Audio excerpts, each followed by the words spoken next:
तो कहानी का पहला हिस्सा हमें एक चौंकाने वाली सरेआम दी गई फांसी की घटना पर ले जाता है। और सुनिए, ये कोई मनगढ़ंत किस्सा नहीं है, बल्कि साल 2015 में घटी एक सच्ची घटना है। जरा सोचिए, एक ऐसी दुनिया के बारे में जहां किसी का अनादर करने की कीमत सिर्फ एक डांट या नौकरी से हाथ धोना नहीं, बल्कि मौत है।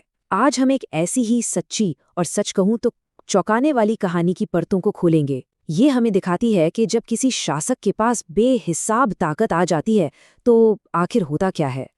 तो चलिए इस सवाल पे थोड़ा गौर करते हैं। अनादर की मतलब बेइज्जती की सबसे बड़ी सजा क्या हो सकती है? यही सवाल इस पूरी कहानी के दिल में है, और इसका जवाब किम जोंग उन के नॉर्थ कोरिया की एक बहुत ही क्रूर सच्चाई को सामने लाता है। ये है नॉर्थ कोरिया के defence minister Hyeon Yong Chola. मतलब सेना में एक बहुत ऊंचे पद पर थे, एक ताकतवर इंसान। लेकिन इनकी किस्मत बस एक पल की गलती से हमेशा के लिए बदल गई। और ये है एक एंटी एयरक्राफ्ट गन, एक ऐसा हथियार जिसे आसमान में उड़ते जहाज़ों को मार गिराने के लिए बनाया गया है, किसी इंसान को सज़ा देने के लिए तो बिल्कुल नहीं। और ये है तानाशाह किम जोंग उन का हुक्म। जब ये तीनों चीज़ें एक साथ मिलती हैं, एक इंसान, एक बेमेल हथियार और एक क्रूर आदेश, तो जो तस्वीर बनती है वो किसी की भी कल्पना से कहीं ज़्यादा भयानक होती है। मंजर कुछ ऐसा था, एक मिलिट्री फायरिंग रेंज। देश के रक्षा मंत्री को एक विशाल एंटी एयरक्राफ्ट गन के ठीक सामने खड़ा कर दिया गया।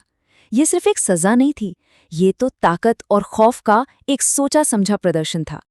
लेकिन सवाल तो यही उठता है कि देश के इतने बड़े मिलिट्री ऑफिसर ने आखिर ऐसा क्या कर दिया था कि उसे इतनी बेरहमी से मौत दी जा रही थी।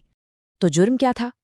बस एक पल का अनादर, एक ऐसी गलती जिसकी कीमत उन्हें अपनी जान देकर चुकानी पड़ी। ये सब शुरू हुआ एक बिल्कुल सामान्य सी मिलिट्री मीटिंग में, जिसे किम जोंग उन खुद लीड कर रहे थे। और ऐसी मीटिंग्स में हर अधिकारी की हर एक हरकत पर पैनी नजर रखी जाती है। और उसी मीटिंग के दौरान जब सुप्रीम लीडर बोल रहे थे, defence minister Hyeon Yong Chola को झपकी आ गई। जी हाँ, बस इतनी सी बात, और यही छोटी सी हरकत उनकी मौत का फरमान बन गई। देखिए, जुर्म एक मीटिंग में सो जाना और सजा एंटी एयरक्राफ्ट गन से मौत।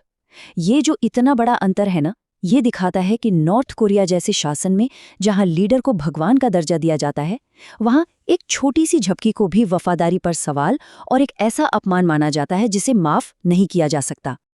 अब आते हैं कहानी के तीसरे हिस्से पर, उस तानाशाह का क्रूर न्याय।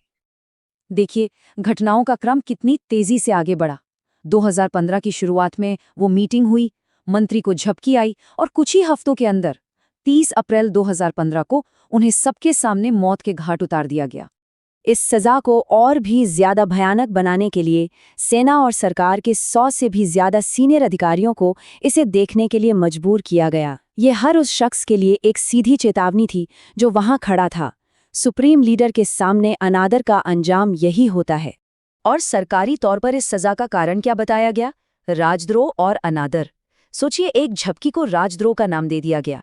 ये दिखाता है कि कैसे सत्ता अपने कंट्रोल को बनाए रखने के लिए किसी भी आरोप को गढ़ सकती है। और अब हम पहुंचते हैं आखिरी खंड पर, बेहिसाब ताकत का सबक। इस पूरी घटना का असली मतलब क्या था?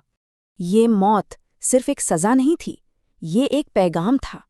किम जोंग उन ने अपने पिता की मौत के बाद सत्ता संभाली ही थी, और इस तरह की क्रूर कार्रवाइयों से वो पुराने अधिकारियों को हटाकर अपना पूरा अधिकार और अपना खौफ दोनों को मजबूती से स्थापित कर रहा था। इस कहानी का सार बहुत सीधा और डरावना है। अगर किम जोंग उन बोल रहा है तो ध्यान देना ही होगा, ये कोई विकल्प नहीं है। अगर आंख लग गई तो समझिए जिंदगी खत्म। ये दिखाता है कि वहां सिर्फ वफादारी ही काफी नहीं है, हर पल खौफ में रहना भी जरूरी है।